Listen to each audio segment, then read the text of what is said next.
One of the questions we get asked frequently on the farm page is what and how do we feed our ducks?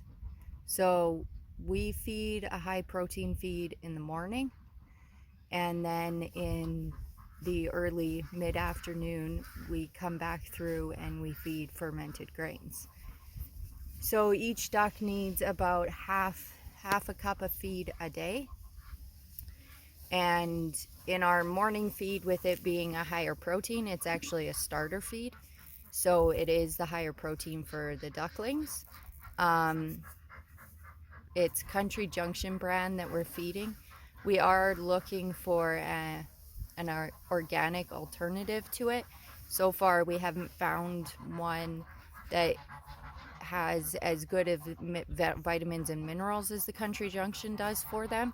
So we're still just sticking with the Country Junction for now, at least for our breeding birds. And then we also add in some extra vitamins and minerals. I'll turn you guys around and show you that. So this is like a pre-mixed mineral. We also get it from Co-op, and it's made for poultry, so that increases pretty much all of the minerals, and it has some vitamins in it too. And then we also add in niacin powder into our duck feed. We add this for all of our birds. And they also get vitamin E in their water in the mornings. So lots of the feeds are adequate in some of the vitamins and minerals, but pretty much all the feeds are low in vitamin E, including chicken feed for chickens. So for our breeding birds, well, all of our birds get vitamin E, but we find it especially important for the breeding groups to make sure they're getting the proper levels of vitamin E. Vitamin E works along with psyllium and thiamine, and so even if those levels are adequate in your feed but your vitamin E isn't, your birds aren't going to be getting the proper levels of the other vitamins that are linked to vitamin E. So basically all we do is we just take a capsule and we cut it open with scissors and put it into their water every morning. It's about 10 milligrams per bird for vitamin E.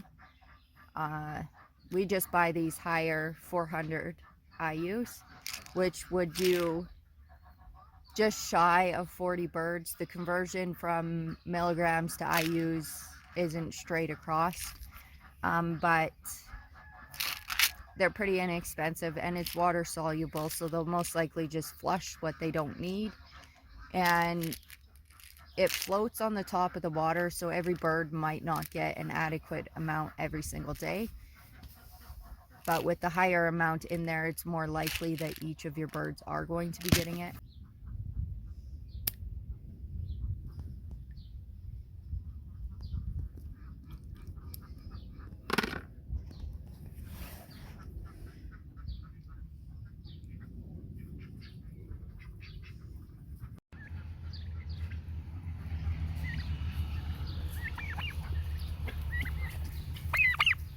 Come here, turkey.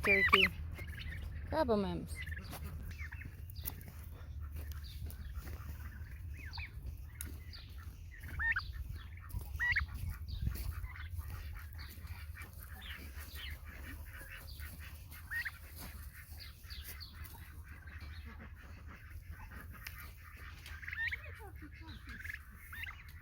Come here, turkey.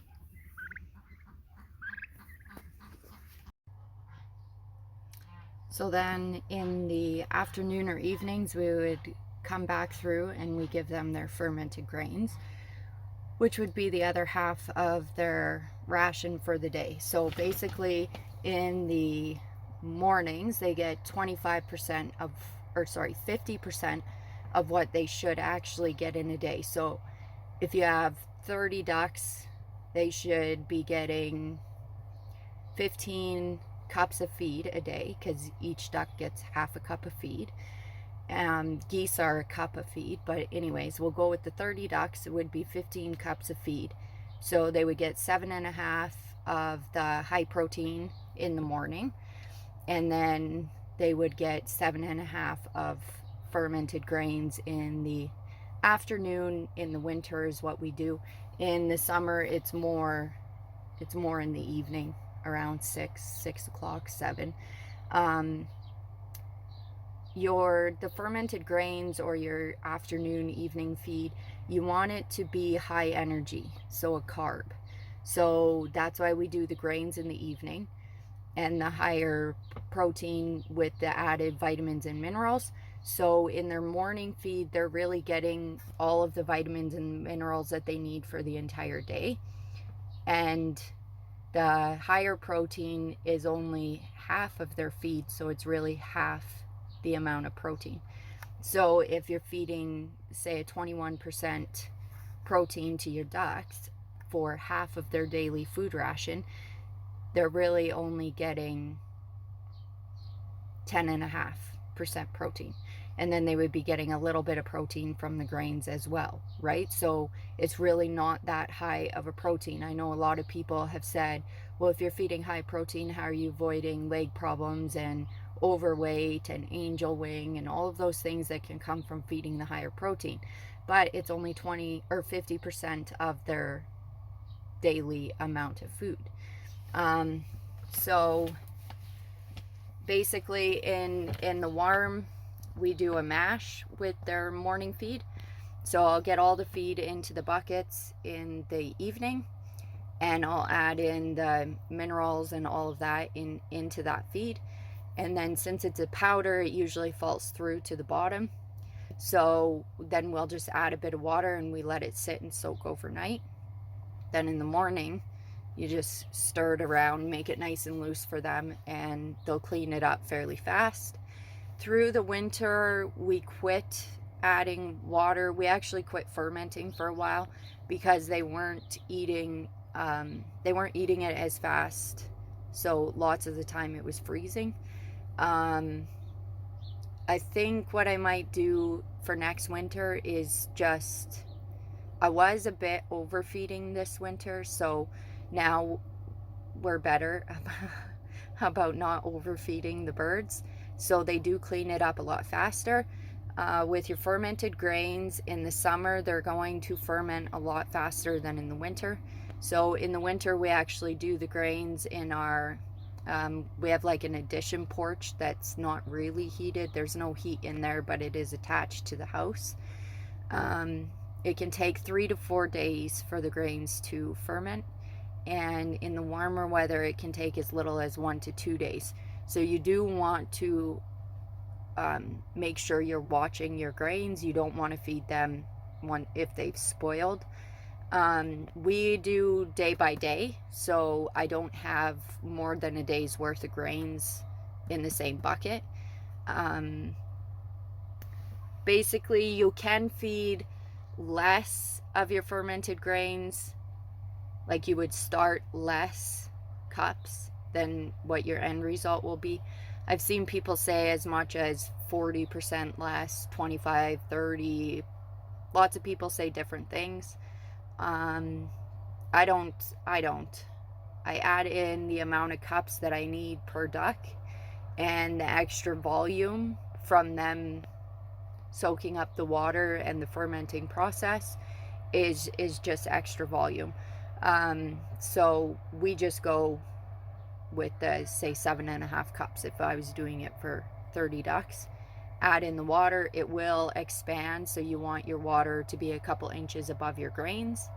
And then we start 3 batches at a time. Usually in the summer it'll be less because it'll ferment faster. So you want to stir them once a day and make sure the liquid stays over the top of the grains. So if you need to add water, then you need to do that. I can show you our grain buckets. There's a lot more than 15 cups in here, but I'll flip you around and show you. So this is the grain buckets. You can see, you can't even see the water in them. These were just started yesterday, so today I'll stir them up and fill up more water to keep the grains under the water. And then you don't want to seal them right tight, so we just set the lids on top of them but not turned on, just to keep anything out from falling in.